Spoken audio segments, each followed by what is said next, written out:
Part 3. Let's get real. The power to turn Santmat into merely a social organization is not in the hands of the organization. It is not even a decision made, consciously or unconsciously, by the collective action of the Sangat. It is a choice we each make every day when we decide whether or not we will meditate as instructed at our initiation.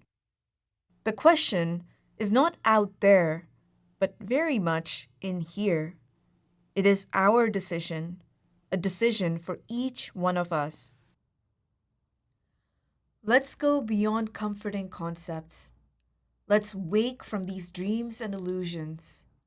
Let's experience truth in all its simplicity. Let's get real. Chapter 12. The Mystery of the Living Master. How do we go beyond concepts? Meditation is the method, but the guidance of a living master is a vital ingredient in that method. As the Sufi master Al-Kushairi put it, each wayfarer needs a master from whom he can learn his path, one breath at a time. To learn our path one breath at a time means learning it moment by moment. From the living example of the living master, we learn something that can't be put in words. Moment by moment, we learn our path in the atmosphere of the true master's presence. And most vitally, we learn our path through implicitly obeying our master's instructions, trusting him, and following where he leads. As any disciple can attest, it is a living guide that breathes life into the spiritual path. Without the living presence of a guide, we can spend our lives going round and round in circles. If we want to become more conscious, awake, alive, we have to imbibe these qualities from one who is conscious, awake, alive.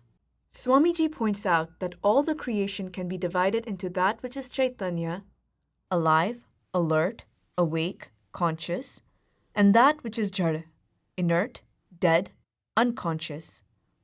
Then he states bluntly, all except the Satguru come under the classification of Jad, inert. Only the Satguru is Chaitanya, awakened in this world.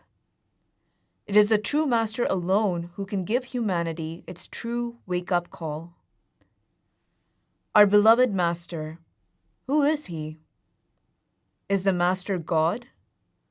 The present master has responded to this question. How can the unlimited be the limited? Yet, we read the words of great master. The body of a master walks on this earth, but his soul soars to the seven skies. He is human in outer form, but God speaks through him. He is in reality God. He is God plus man, that is, a God-man. He is the string that connects us with God. The master is the Shabad personified, but he has to take a human form so that he may make us understand him.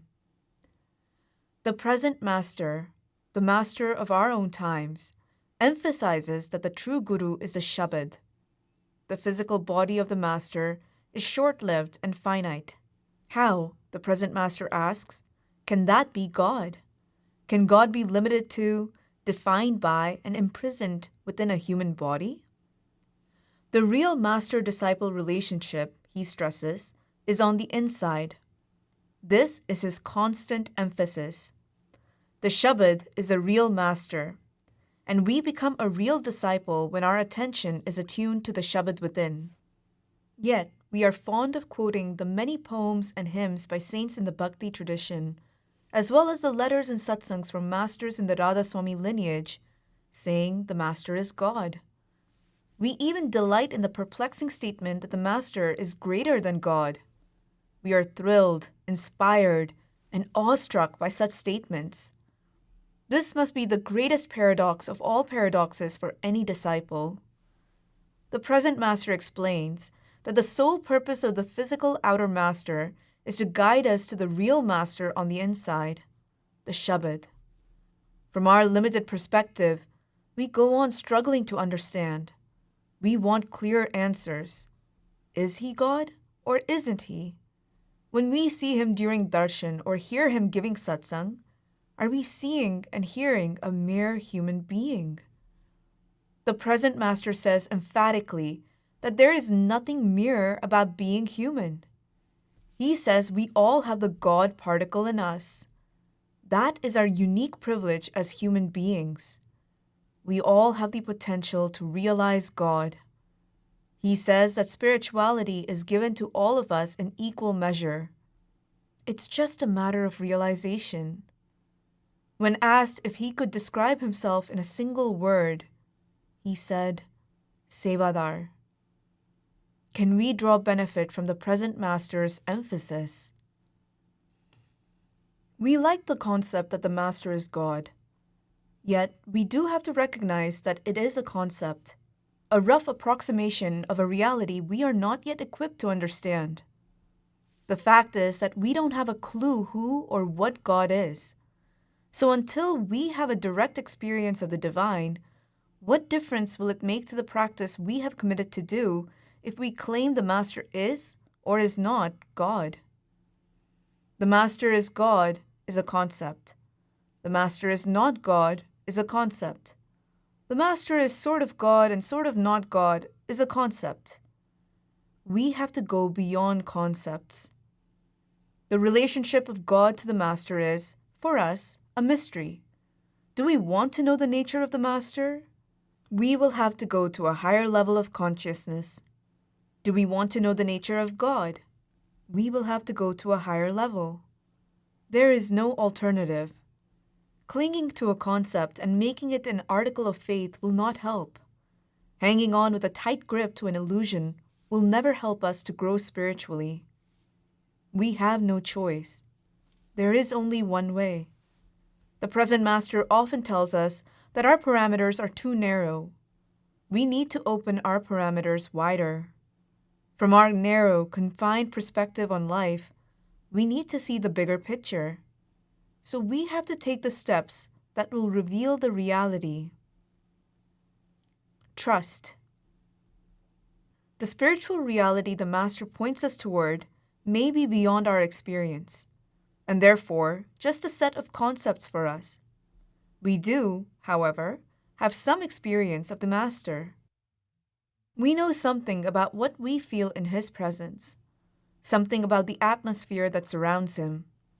We may have heard him give satsang, or answer questions, or even make jokes. We may have seen him as he bows deeply, then takes a seat to give satsang. Experiences are not concepts. For some of us, the first experience of seeing or hearing the master may have struck us with an immediate recognition, love at first sight, taking us by surprise. Falling in love. Most people have that experience sometime in their lives. Out of that relationship come immediate faith, confidence, and trust. Others may have come slowly and gradually to trust and to ask for initiation after years of considering the teachings and wondering whether this was the right teacher and the right path for them. In either case, it probably takes years of practice on the spiritual path before we can go from a superficial acceptance of the master and his teaching to an unquestioning, unshakable trust born of deepening love. A warrior and his wife were crossing over to an island on a small boat. Suddenly, a fierce storm rocked their little boat. Tossed wildly about, with waves crashing over the sides, the boat seemed about to capsize. The wife was terrified, knowing that if the boat went down, they would surely drown. She started trembling and crying. Meanwhile, the warrior sat motionless. The wife pleaded with her husband to do something to save them. He just continued to sit there without moving, as if he were totally at peace. Over the noise of the storm, she called out to him, "Are you just going to let us drown? Why don't you do something?" The warrior silently pulled his sword out of its sheath and held it menacingly against her throat. She started laughing. "Why are you laughing?" he asked. "This sword is razor sharp. Just one movement, and it'll slit your throat." To which she confidently replied, "The sword might be dangerous, but it is in your hands, and that is enough for me. I trust you completely. That's why I'm not afraid." The warrior put the sword back in its sheath, saying, "Just so, this storm is in my master's hands. That's why I'm not afraid." We too are trying to cross storm-tossed waters to the distant shore of truth. So long as we trust our own intellect to understand the spiritual path, the mind will be in turmoil, churning, trying to make sense of things. If we trust the Master, we will put his instructions into action. Dancing on the edge of a sword. In spirituality, true learning begins when the mind drops its objections. Love and trust take charge. The mind becomes still, and we enter a deep silence. We become receptive. We become open. We finally are ready for learning beyond what we think we know. When the mind surrenders to silence, there are no waves rippling the surface, no preconceptions, no wavering. There is only calmness, serenity, and alertness. It doesn't take intellect to understand truth. It doesn't take study of the scriptures. It doesn't take analysis to grasp the truths the Master teaches. Often, an unlettered person will understand, while a highly learned scholar misses the point. It takes love. It takes trust. It takes openness and attentiveness. It takes absence of ego and relaxed receptivity. The present Master often relates the story of a wise man who was invited to speak to a group of students.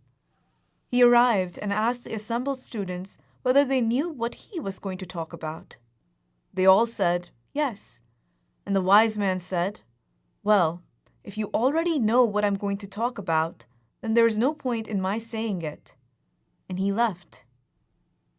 The students again invited him to speak. Before starting his talk, he asked, "Do you know what I'm going to talk about?" They all said, "No." And he responded, "If you don't know what I'm going to talk about, then why am I here?" And he left. The students invited him to speak yet again. This time, when he asked whether they knew what he was going to talk about, they were prepared. Half of them said yes, and half of them said no. The wise man said, "Then those who know can explain it to those who don't know, and there's no point in my staying here." And he left. One more time, the students invited the wise man to speak to them. This time, when he asked whether they knew what he was going to talk about, they were all silent. This was the moment he was waiting for, and he stayed and began to share his teachings with them. At our level of understanding, we can only conclude that the Master is a mystery. Even if we don't understand everything, we can be obedient to his instructions. We can carry on trying to follow him in trust and obedience along a pathway that may seem to us like a thin, sharp edge between contradictory perspectives. Discipleship is not tea at Auntie's, as Kabir, the medieval Indian mystic, said. Discipleship on the mystical path has been described as a dance with our Lord, our beloved, on the edge of a sword. It has been said that once you come out to dance, there is no question of feeling shy. Infinite in his freedom.